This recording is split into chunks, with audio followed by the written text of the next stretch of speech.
Hello, my name is Brady Rambo, and I'm making a new video today called Piano Chord Paddles Explained. I already have another video on my YouTube channel that's named How to Use Piano Chord Paddles. So you can look at that to see how the original ones were made. It shows me playing it and all the different modes and stuff. Instead, we're going to talk about how it evolved into the next phase. With those original ones, you had to take them off and move them around. And for instance, if you wanted to do just a major or a minor, it only has three different notes that are being played. Whereas if you're doing like a G7 chord, it has 4 notes that are being played. There's never more than 4 notes being played within any octave. Now there are chords that consist of 2 octaves, and they might use 4 notes in one octave and then 2 in the next one, or 3, but never more than 4, ever. So in order to play the original piano chord paddles, when you played them, you would press down here on this side and it would play these 2, or press here and play those 2, because it's the way that it's bound to the table, to the keys. You can see there's Velcro, and then there's tape too, because you're sharing rows. They're all sharing the same long key. Not very efficient. With these, it's easy to break them in half, so you could get 2 of these on there. However, if you're using 3, you can't break it to 1 and then 2. It's just going to be that. So you had to have 3 different pieces, and they would go over the span of 2 of these at one time, because it's not even, right? That way, you have 2 together, you have 6, and then 1, 2, 3. Just so you understand that principle. Now, what I eventually did was I invented what that I call a typewriter keyboard. It's just a regular typewriter that you're aware of. It's a keyboard that's for typing in words and everything, right? And then I put my paddles on that. Here's a little child version of it. You can see that. And it went on there, and this works fairly well. But the problem is that these are what we call surface switches, scissor switches, and those caps on them will just pop right off. That's the problem. They're nice, they're quiet, but they'll just pop right off. A kid, dangerous. These are also Velcroed on. That'll come off. It's not feasible to sell it like this. It's something that could just be broken instantly. Now, on this particular typewriter keyboard, it's what they call a membrane. And underneath it, it's got a membrane that you can active, and it's inexpensive. This keyboard was $13 at Walmart. Inexpensive to make, to sell. Then you have other ones. You have what you call a mechanical, like a gaming, which is more expensive, but it's higher quality. And so we're going to talk about that. We will obviously do the membrane because of the cost. It's low cost. And then we will also do the mechanical. And then on a regular keyboard, a 61 keyboard, for instance, it has piano keys that just unbolt. And you can just bolt this right in there in the same place. It'll go right there. Of course, it'll have a ledge and other things to support it, but it'll take the place of those keys. It's that simple. There's not that much of it. It fits right there. And with my system here, using these size keys, I can get 14 bars across with 5 rows on that. Now on this thing, because I want to stay within the scale, I can get 4 rows of 7. That gives you 28 bars, but each bar has 2 keys on it. So you're getting 56 keys. That's almost as much as a 61. In fact, 2 of these will fit on there. So that's how that principle works. It's fairly straightforward, very simple. The 61 key portable piano is the #1 size sold in the world. Now there's going to be a lot of these. This here is what you call, this has a wire on it. This one over here doesn't have a wire on it because it's Bluetooth. So it's very convenient. You can Bluetooth it. You can sit on your couch and play the piano, Bluetooth over to your desktop or your laptop or your tablet or even your telephone. And then from there you can Bluetooth over to a set of speakers or whatever.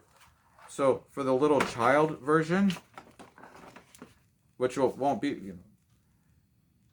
you don't have the noise coming from these little tiny speakers and stuff. It'll Bluetooth. So if someone's in there, one of the parents is washing dishes or doing something, they can hear their child out there playing it because they're going to Bluetooth over to, even a phone would even work. And then go from there to the speakers. Or if you're at home and you want to have quiet, you can have earbuds while you're sitting there watching television or whatever. So that's convenient. And what's good about this one right here is there's 20 bars, 4 rows of 5, and these fit perfectly. They're the same size as a little kid piano that you buy.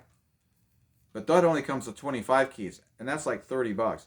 This comes with 20 bars, 40 keys, right? Now, another thing that we can do is what I've talked about is with this here, it goes like this or like that. Well, to make it work with this type of a, I've fixed it so I can stack them. So that when I play this, I push this right here, I push one bar, I'll do the little short piece here instead. This is when I push one side, it's activating 2 keys. This side, it's almost the same thing as like you push that one and those 2 play, you push that one and those 2 play. It's what I call stacking it. You're still playing a little bar like that. So that you're utilizing it when you're playing it to play a full chord. And like I said, it'll sound 2 here and 2 there instead of 1 there and 1 there. It makes it easier to play. I play a lot of stuff where there's just 2, 2, 2, but I'll use a full bar too for convenience and stuff. Well, this way it gives you more out of what you're getting here. There's a lot with 7 bars that you can do, and I'm going to show you that in the end. So that pretty much explains that. Here's a game controller that I came up with, and I like those colors. This will have the fat keys on it too. It'll be bigger than this, but pretty much the same principle. This is also a 4 bar by 5, 5 bar by 4 rows. Works fine. I'm looking forward to doing that. Now I'm going to get behind the camera here, and I'm going to show you some stuff about what we can do with the new system.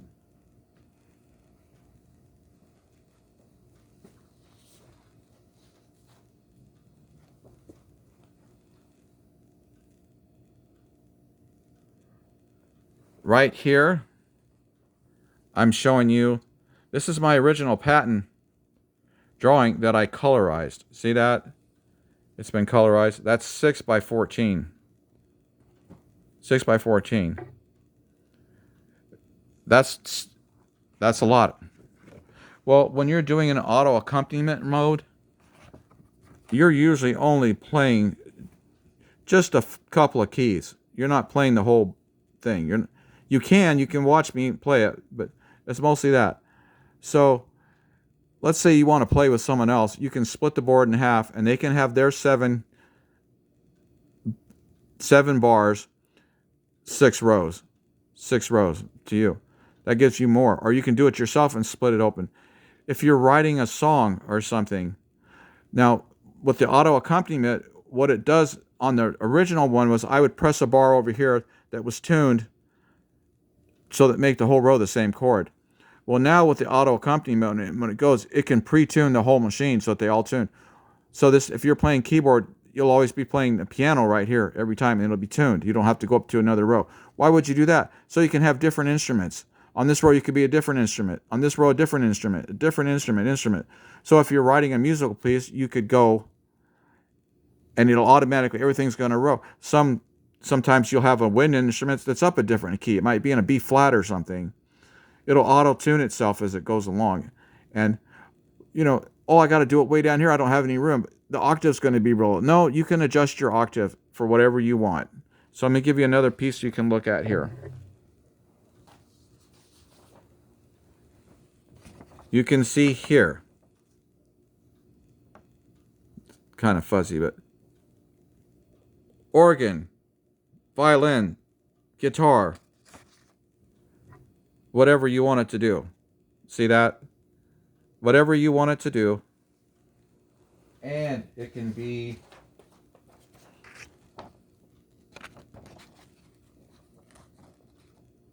in any octave, in any keys, in any amounts, in any voices, in any volumes, with any sustains, any choruses, any reverbs, any abregio, with any notes. So each one is its own entity, which is good. If you're writing music, let's say you're a professional composer, you can basically have a lot of instruments right in front of you, and it just go with the auto accompaniment. You have a lot of options to go with that. Or you can just have them tune automatically. Or if you're just playing it like the old style where I did, the whole thing can just be A minor, G, F, E, D, whatever, each row. And you can play that whole row. You can split it in half. This is good for like a family time. You know, you're like, because you can tune it to the guitar, whatever they're playing. And a lot of it, you could transpose it up. That's what I did on the original ones. I just left the boards on there, and I just transposed it up. It's like, you know, it's Christmas time, Feliz Navidad. You know, it's family. That's better than, you know, dysfunctional and police at the door, police at the door. That's not as much fun as Feliz Navidad. It's just good, wholesome family times together. Now, when you're looking at the computer and you're seeing the screen, you can see it's going to show the piano, violin, whatever. It's going to have its own separate line. They're not going to be all like you see it's combined on those other things. No, wrong. Each voice will have its own place, and its music notes will come up wherever they come up on there. So there's a lot of advantage to that. And here's where I showed you how I stacked it. Where you took it, and it was originally this half and this half, and I electronically stacked them all together, and you can see where they would sound those notes like that. That's good. You can do that. You utilize it and get you more out of your chords. I think it has a lot of things. And in here I'm going to show you is my patent application. It's just a publication. It's been published. Doesn't mean that it's been granted. It's just a publish, and there it is. You can see my publish number and everything. So that if I have them on the market before it goes through, it's patent pending, and it has to have that publish number on there. It's against the law for someone to put something on the market, even if it's just patent pending. So that when it finally goes through, if I have to go after them for damages, I will. You know. But there it is. And it's listed as piano chord producing bars. It's under my name, Brady William Rambo, and I'm the real Rambo. I started the whole thing, not Sloan. And that's it in a nutshell. You can see that's the same one that I had colorized right there for it. You can read the publication, and it's insightful. It'll tell you all the different things you can do with it. And I took on the... Where did I put that? With this here, there's a lot that can be done here. I do like this big keys. Have them on a big 14 bars across. They work really good. And so that's basically it. You've seen me play it before. You get a lot out of just a 7. This will be a 7 bar. Like this one has 7 bars. That's a lot of bars. You can get a lot with 7. You really can. Obviously you can get more with 14. There's 7 octaves. There's actually 7 1/3 octaves on a modern piano. They were originally 84 keys until about the end of the 1800s, and then they went to 88 keys. So, with the 14, you're never going to have more than 4 notes per octave. So, that takes care of it. You have 7 octaves. That means it's 2 bars per octave. You'll have 2 of these per octave. So 14 will give you 7 octaves. That 7 octaves is a lot. So that's basically it, and you can see it's pretty simple in principle. Like I said, there's going to be a lot of different ways. There's going to be mechanical. There'll be the membrane, which is a lot less costly. Some of them will have lights. Some lights that can give you play this row. If you're in a bar or something, it tells you to play this row. It doesn't give you each individual note to play, but other ones can give you each individual note to play. It's a great writing tool if you're writing music, because like I said, you can have patches here and this one here. You can map it so that when you're on your mission, you're going here, I can come over and get this. It can be lit too. It can have a faint light because you put it on the map. It might not be in your face all the time. It might start coming in, say, I know what that is. I put it on the map. That'll be there. When it gets there, it'll come up and you'll see it coming, and then you'll know when to go in and touch it. Why are you doing this? Just for recording the music in the first place and see how it sounds.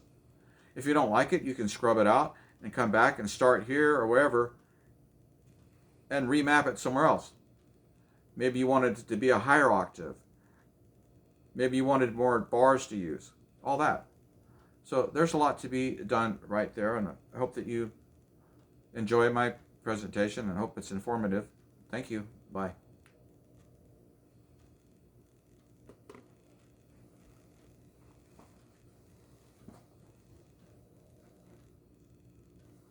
Oh. Okay, let's try that again.